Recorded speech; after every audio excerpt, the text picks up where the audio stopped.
Hey ladies, how are you? Let me tell you something. It's been a minute. I haven't been up here doing what I'm supposed to be doing, but here we are. We're gonna have a nice, good conversation. We're gonna catch up a little bit. I have a few things I want to talk to you about. Then we're gonna get back into our good conversation. I felt like, you know what?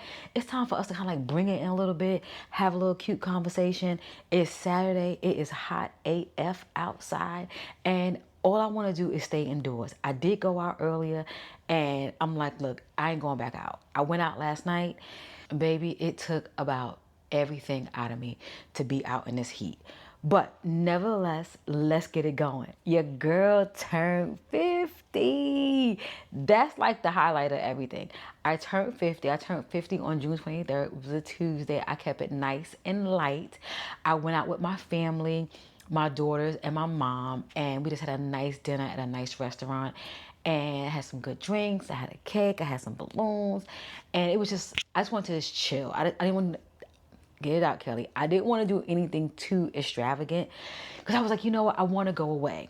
Now meanwhile, I know I mentioned to you that maybe you don't remember that I was out on FMLA. So I was out on FMLA from the end of February to like the beginning of May, or the middle of May. And I was like, you know what? I had some time. That was a present in itself. That couldn't amount to anything. So I said, you know what? Just chill for a minute, and you can go away later. So I did have a trip planned, but I did postpone it. I was supposed to go away next month and this month, but I postponed it. I am going away at the end of the month. I'm doing something very not local, but just in Baltimore, nothing too crazy.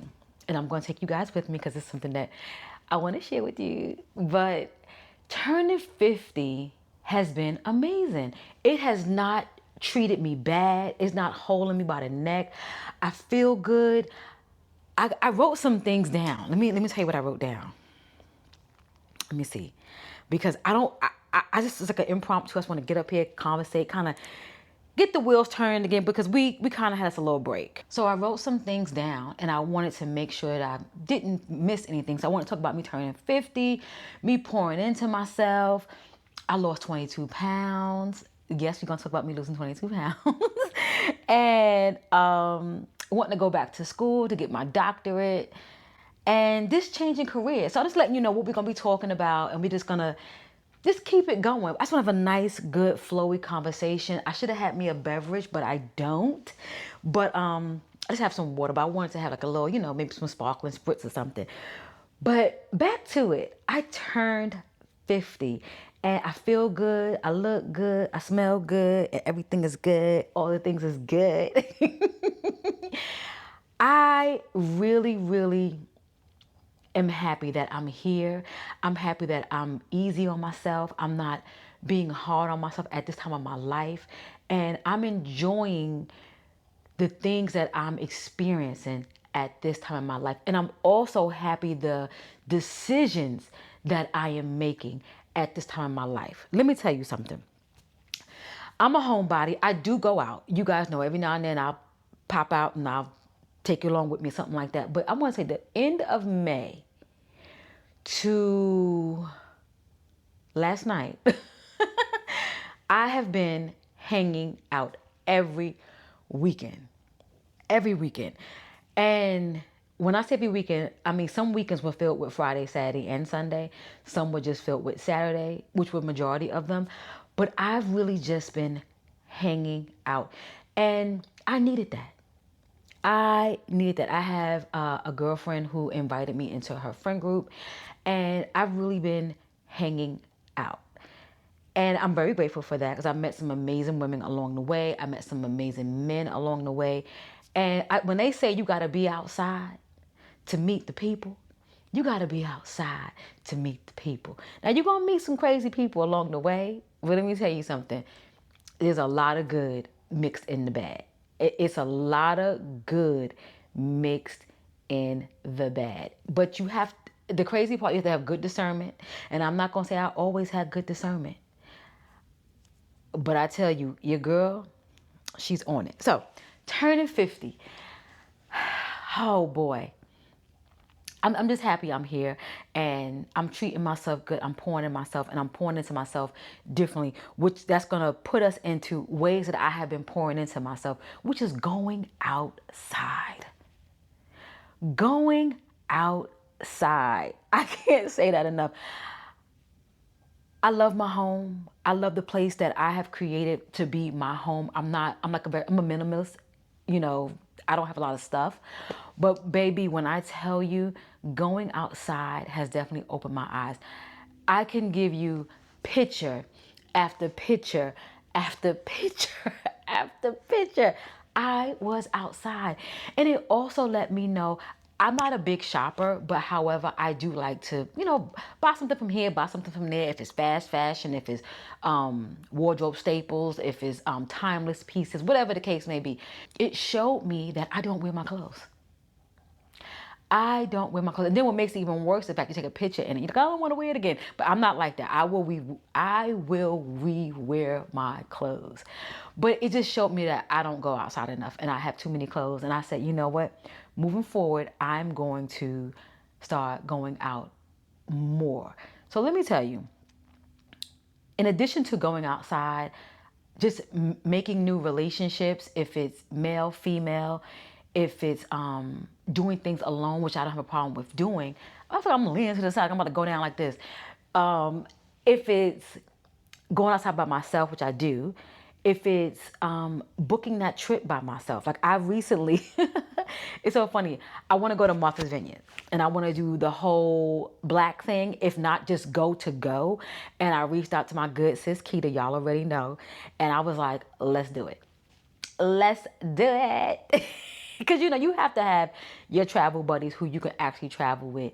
I have a girlfriend, me and her, we have been friends for years. Like we met in our teenage years. And if I want to travel and we can call each other. It depends on where she's going. But I know if I want to do something, I can say, hey, you want to go here? And then she'll meet me and vice versa. But I just want to do something and I want to just do things that's just pouring into me at this time in my life. And I really realized that my tolerance level is really low at this point. I really had a lot of tolerance before. Due to social norms, girl, don't let us get into that. If you follow me on TikTok TikTok more so, I be reposting a whole bunch of stuff the way my brain be thinking. And, yeah, I love it over there.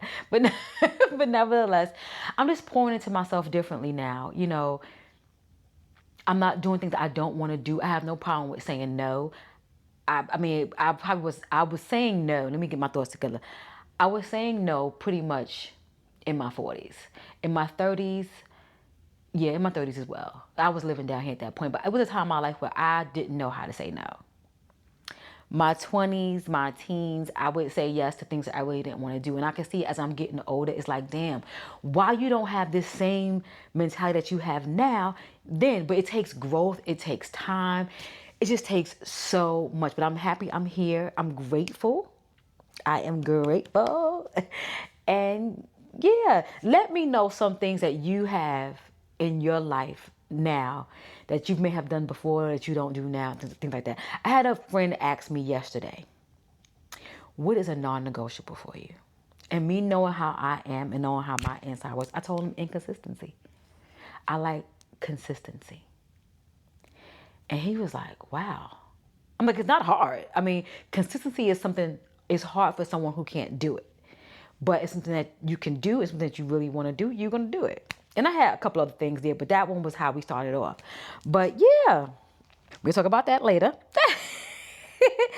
Your girl lost 22 pounds. She is skinty. I'm sitting here with a blanket on, but she is skinty. I'm skinny. Let me tell you something. This is going to be a long one, so I hope you're ready. And if you made it this far, then that means you're going to stick around and hear the whole story. Here we go. When I went out on leave for my job, I was miserable. I'm not going to lie to you. I was miserable. I could not take my department. I could not take the things that was going on in my department. I could not take none of it. My mental health was going like this. And also what I was doing was I was bringing my pain and my misery from my job home. And we all know how that works. It don't work. I was bringing the misery home. I was snapping at everybody at my house. I was just miserable. And I can't put it in no words. I was just miserable. But in conjunction to my mental health with my workplace, there was no work-life balance. There was just, I don't even know the word for it. It was just, if a person's brain is chaotic, they wanted your brain to be chaotic with them. And if their life was their job, they wanted the job to be your life as well. If you had something going on the weekend, it was like, oh no, oh no. And then it was like, well, I have to stay home and I have to do work. That's your choice. We all have a choice. I look at it when it comes to like higher ups. If you're in meetings all day, you're meeting about the meeting, about the meeting, about the meeting, right? And then now it's the evening and you're wind down. You're like, oh shoot, I got to get my work done. Now you're looking at everybody around you and you're like, hey, I need this, I need that. But guess what? We're off. We're off. Just because you're salary don't mean that you can call me at 8 o'clock or 10 o'clock at night. No, we're not doing that. You have to figure out how to get your work done with yourself. You have to figure out how to sift through things and get it done yourself. It was just misery. And if you ever experienced that before, please let me know. Please let me know. So nevertheless, I was out for 3 months. And in addition to that, I did have like a little procedure done. It was nothing crazy, but I had a procedure done. But also I had the most scariest thing to me. Now I've had 2 children.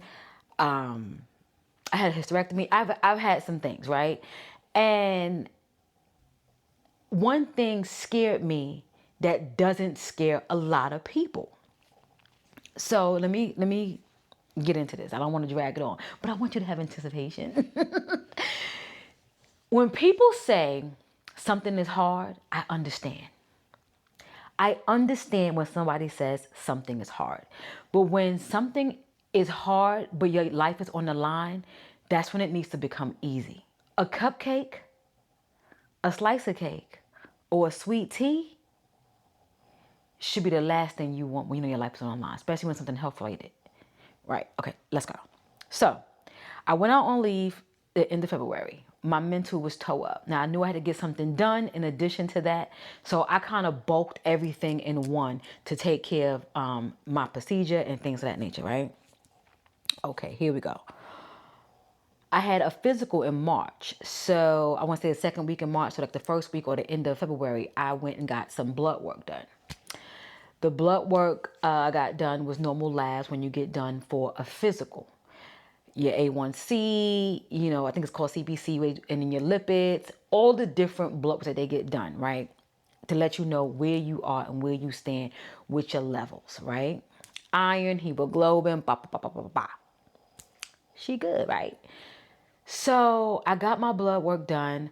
That next day, or maybe 2 days, a day and a half, the results came back. And I have LabCorp, right? We probably all go through LabCorp, something like that, right? Or yeah, maybe the hospital might do it or the doctor's office. So my doctor's office sends it to LabCorp. I have an account with LabCorp.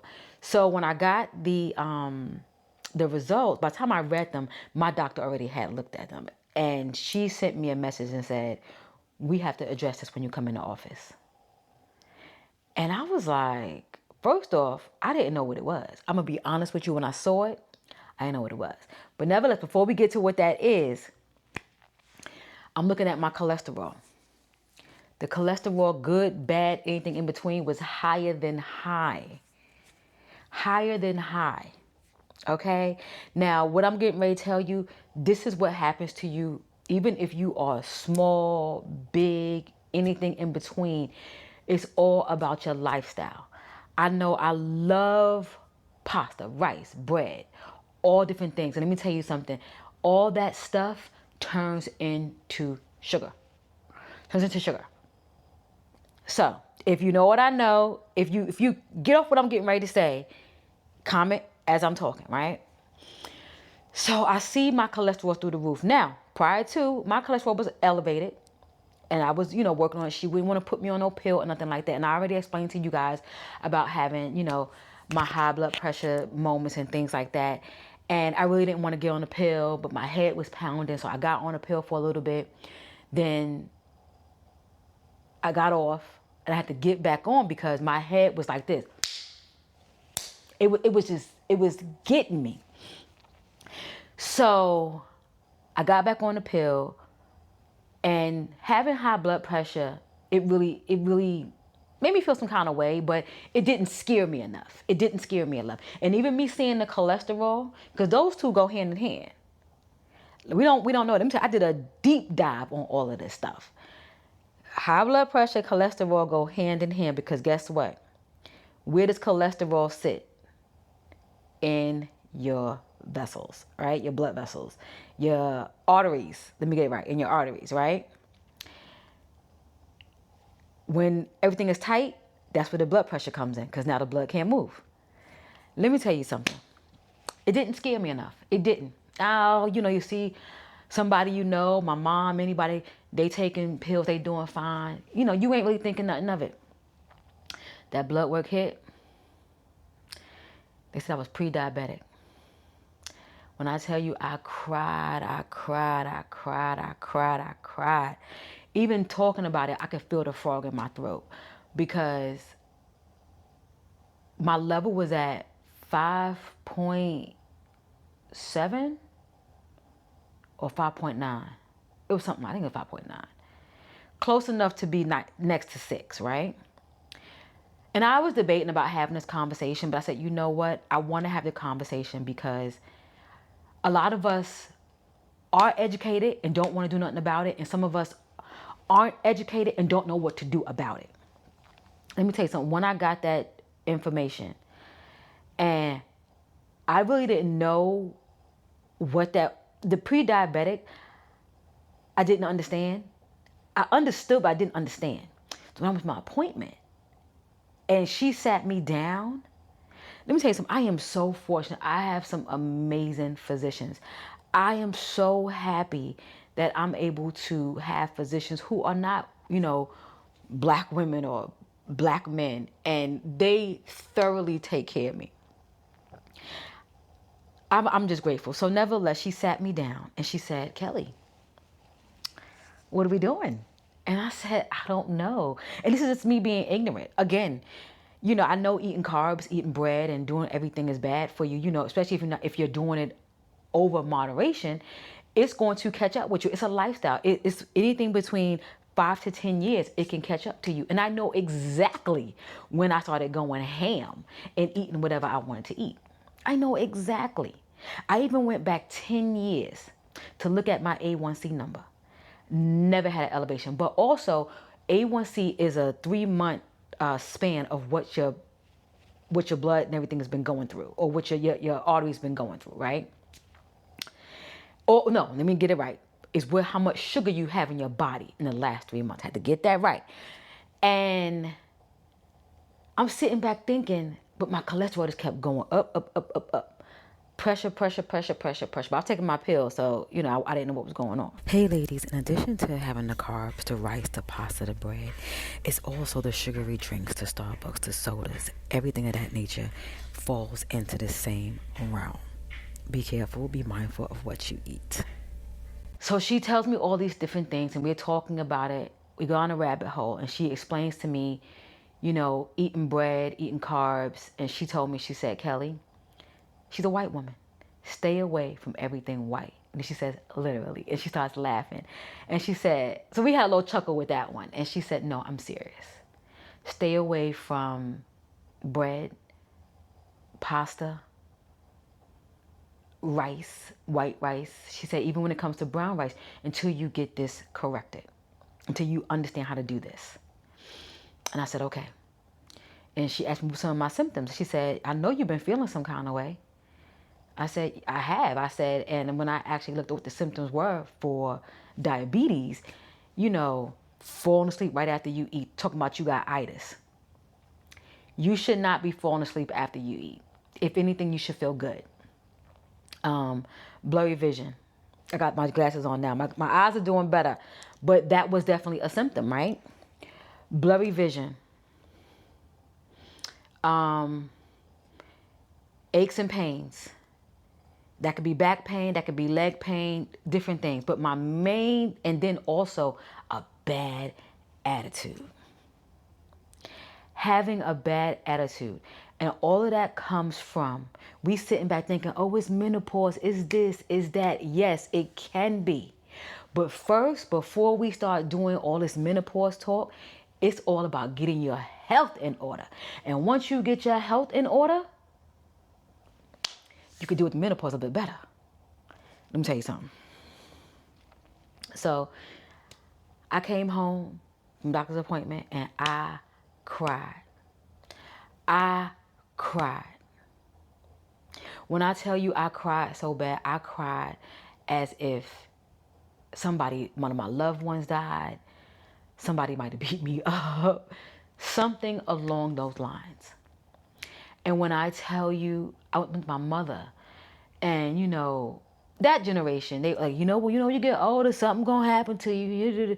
But it doesn't have to be like that. It doesn't have to be like that. And I can speak this way now because I'm good. But a lot of times we don't know, and we think that we can just do what we want to do, and we can't. As we get older, we can't. Especially when you get like 35. Even in your 30s, you can't. Not unless you're super, super active. It even means super, super active. You still have to be mindful. You can have all the muscles in the world. You gotta still be mindful of how you eat. So let me stop rambling.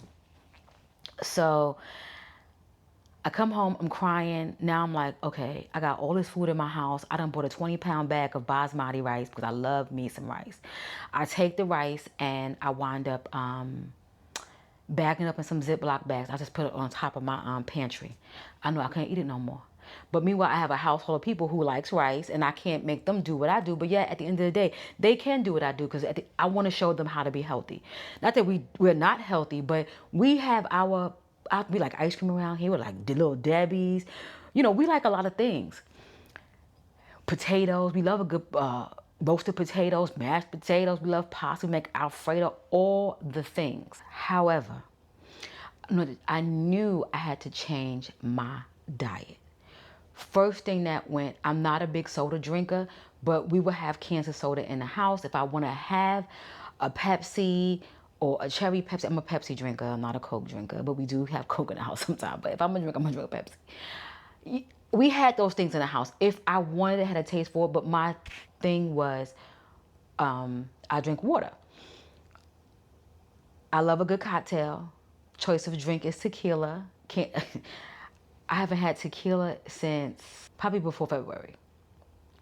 I've had a cocktail, but if I'm going to drink, I'm going to drink Prosecco, champagne, something along those lines, because that is better for you, right? If you're going to have a cocktail. Or you could drink your drink straight. If you're going to drink tequila, make sure it has a lot of agave. It's not a cocktail thing, but I'm going to tell you, I don't do the deep dive. But nevertheless, I looked through my kitchen, I looked through my pantry, and I said, no more carbs. For a month straight, no more carbs. I had to increase my fiber. I had to get that cholesterol out my system. And we know how cholesterol leaves your body. So if you know you have high cholesterol, you need to eat a lot of fiber. I don't care how you do it. Get you a supplement. Eat anything leafy green. Brussels sprouts, collards, kale, turnips, anything. Anything. Eat it, eat it, eat it. Eat that first. Line your stomach. Okra. Psyllium husk. Get it down. And that's what I had to do. I got that going, and then before I knew it, when I went back for my 3-month checkup, my cholesterol was down. When I say normal range, I was green across the board. A1C 5.4. I was in normal range. And I asked my doctor, I said, well, since we know that when diabetes hit, diabetes is not a disease. That's a symptom. So if you have diabetes or you in a pre-diabetic range, that's a symptom of being insulin resistant. That means your pancreas is working overtime to provide the insulin you need. Girl, let me tell you something. Once I figured all this out, I felt better within 2 weeks. I felt my mood change. I had so much sugar in my body. My mood started changing, started feeling better, started feeling lighter. My vision started clearing up.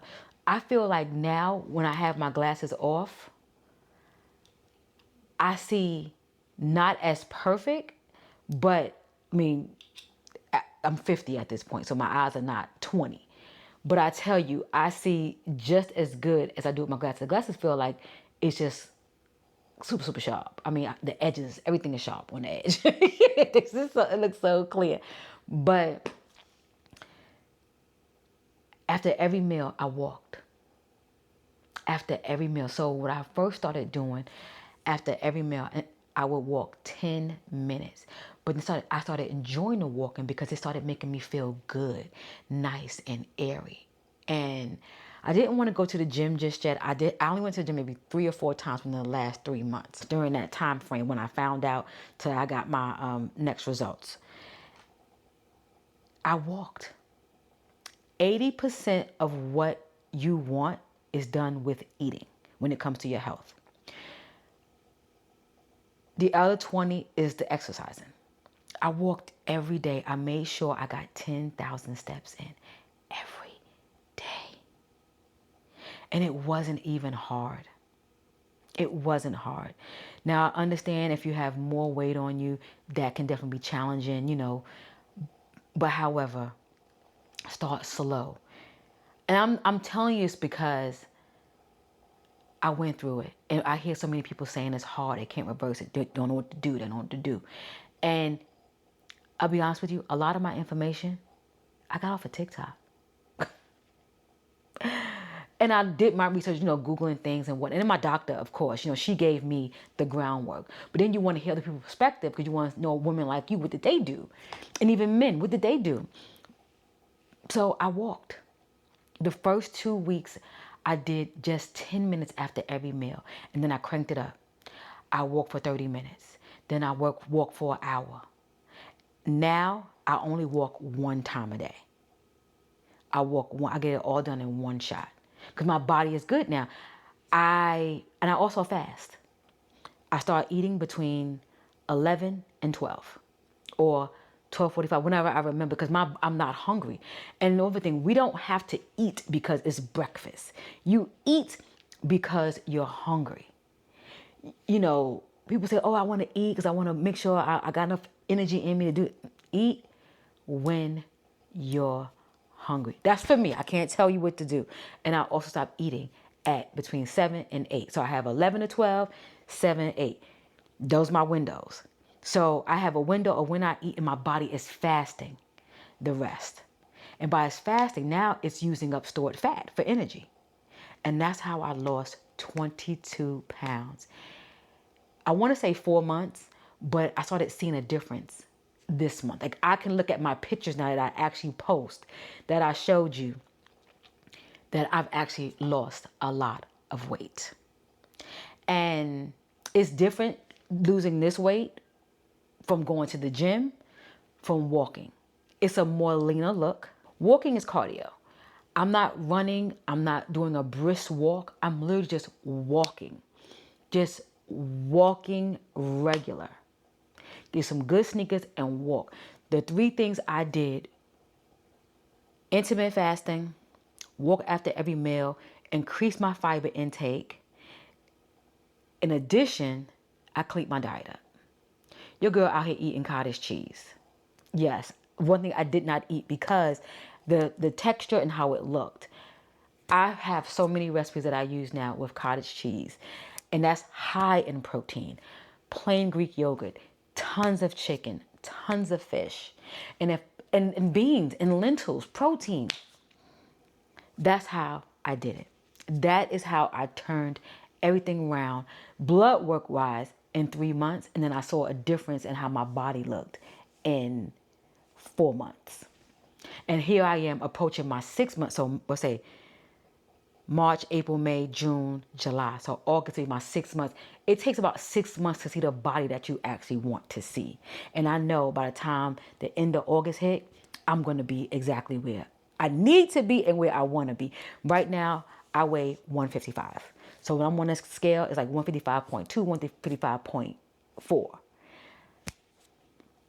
I'm small. Some jeans that I did gain some weight. I had to buy some new jeans just so I can have some jeans to wear. But now I'm getting in jeans that I had like 6 years ago. Like, i.e., this right here, I got into these jeans. I couldn't get into these jeans before. This picture right here was my big indication, letting me know that, Kelly, you are tiny. And even like sitting here, I don't feel tiny. I don't like looking at myself. I'm talking to you. I don't feel it, but I know that it's there, you know. And I'm happy I did that. And I'm happy that I didn't let myself go that far as to getting diabetes, because you have to go through insulin, you take metformin, it's so many different things. Yes, you can live a life with that, but you're not living a good quality life. Things do happen to you. You can lose limbs, and we can fix that. And even if you are diabetic, you can go into remission, you know. And even like for me, I asked my doctor, like, you know, I've been beating myself up for the last 6 years, you know, having a good time with carbs and this, that, and the third, falling asleep thinking it's itis. And meanwhile, that's your body talking to you, letting you know, like, you should not be doing this to your body. But I sleep so much better at night. I don't need melatonin. I'm knocked out. Do you hear me? And that was one thing. I was having bad sleep. My back pain's gone. Doctor said that was inflammation in your body from all the sugar. Since you corrected all that, now you're feeling good. You're sleeping like a brick. Your body is not aching. You're seeing good. You're able to eat bread. Now I just got finished eating a sandwich. Okay? Regular bread. I do play around with the sourdough or a whole grain or some multi-grain bread, but I do eat white bread. But if I'm going to eat that bread, trust me, I'm going to have some fiber before. And that fiber, I'm going to have me a nice big salad. So, prime example, say if you went to like, do they sell salad over there? I don't even remember. But say if you go to like a deli or something and you get like a sandwich. So you're getting a whole sandwich, you get a half a sandwich, still eat your white bread, got your lettuce and tomato on there, but you get you a side salad on the side, kale and spinach. I don't play around with no spring mix. I don't play around with no iceberg. Because that's like nothing. I need the kale. I need the spinach. I need the arugula. I need hardcore, hardcore greens. That's going to give me what I need. After you eat your salad, go on with your food. Go on with your meal. Eat that fiber first, because fiber makes a nice coating to help grab all those carbs and to let it release in your body slow, which it won't allow it to turn into sugar. I love that. And I'm sharing it because I know there's someone else out there who is going through it, went through it, reversed it, did all the different things. But like I'm getting sidetracked here. I did ask my doctor, did I beat myself up for the last 5-6 years? And she was like, no. She said, if you were actually diabetic, she said, then you can definitely reverse it, of course. And then you giving your body an actual rest. She said, but you could be prone to go back into it sooner. Some people, they don't. She said, but we can reverse things in our body, things of that nature. You know, that's not too serious. You know, diabetes is serious because it can hurt you, but you can definitely reverse it, put it in remission, all the different things. So I asked her, she said, no, you're not diabetic, Kelly. So don't speak that you are diabetic. You were in the pre-diabetic stage, but you did something about it, and now you are good. And I said, okay. So I'm telling you, ladies, take care of yourself. We are up there now. We are up there. We are up there. Take care of yourself. Do what you have to do. And if you are pre-diabetic, if you want to have more conversations around this, I said, if you're pre-diabetic or diabetic, let's have the conversation, because we can do this on a different platform, talk about diabetes and different things like that, because we don't realize how sometimes we do things to ourselves. And we sit back, oh my God, I got diabetes. No, we doing this to ourselves. It's what we eat. Type 2 diabetes is a lifestyle. Overconsumption of carbs. And I don't want to say like sugars. They say, oh, I don't eat sweets. Ain't got nothing to do with sweets. It's all about how it processes in your body. It starts with the carbs. And if you are a sweet eater too, it do like that. And some people, it doesn't affect them. Some people, they can eat sweets and carbs. Their body just work good, and they don't have anything. So it's not everybody. So I don't want to like it's it's everybody. Some people can do whatever they want to do and they fine. They are fine. Like my mom, she can eat all the bread she want. She can eat all the cakes. Never had a problem with her A1C. Never. Never. So I don't know, but I want to share that with you guys. Your girl been going through that. Yeah. So I want to share that with you and let you know what your girl was going through. And I'm so happy that I was able to be very disciplined and to reverse that pre-diabetic diagnosis. And now I am feeling good, looking good, and I lost 22 pounds. And I did that because I didn't want to be sick. I didn't want to go through anything. I really, really didn't. I want to go back to school. I want to get my doctorate, right? Or I want to do a certification. I'm sitting back thinking, Kelly, if you go back to school, a doctorate for you can be 3 to 4 years, right? I don't know if I have that bandwidth in me to go back to school to do a doctorate. Do I want to have that type of debt on me or anything like that? I don't know if I want that. Can I get scholarships? Absolutely. But I sat back and said, we know education is very important, but I'm like, you know what? Will I use this doctorate? Will I use it? Or do I want it for myself? There's nothing wrong with having anything for yourself. Then I said, Kelly, go get a certification. Have something to stack onto your master's. I was going to get my PMP. For those of you who are PMP certified, what's up, girl? Or guy?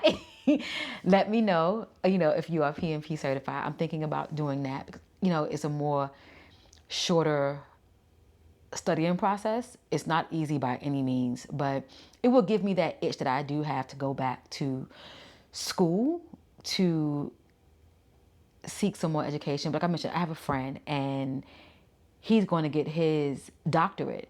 And just hearing his excitement and how he talks about it is making me say, oh my God, I want to do it too. But I don't want to do it because he's doing it.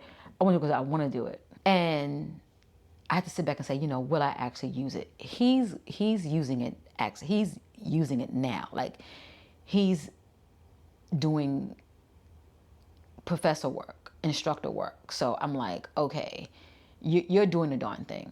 So I don't want to be nobody's professor. I don't want to be anybody's instructor. I want to do things for Kelly. Something, how can I have a doctorate or something else? Well, I don't know. Let's get a doctorate. But I want to go back to school. I don't know. But I'm in limbo with the doctorate thing. PMP, I think I'm going to do that. I've in the midst of completing my 35 educational hours. So I'm doing that right now and I'm almost finished. And then now they have changed the test on that one and changed the learning requirements. So I was in a 35-hour learning class. They added more information to my learning class because the test has changed. So I'm like, damn, I thought I was almost finished. So I'm doing that. But let me know if you're PMP certified because I'm thinking about doing it. And we'll see. We will say. And last but not least, since we're talking about education and we're talking about certifications, I'm at a point now where I want to change careers. I think I am done with finance. Finance has brought me a long way, but I feel there's so much more that I can give and do in this lifetime that I have. And I want to do something different. I really want to do something different. I'm trying to figure out how I'm going to do this pivot. The PMP is a first start. The doctorate, not so much, but I really want to do something different. And let me know if you feel that. I got to this point, even before I turned 50, I was feeling this itch, this little person inside of me like, hey, you got more to do. You want to do more. And I love change. I love pivoting. I love all the things. But I just feel like right now,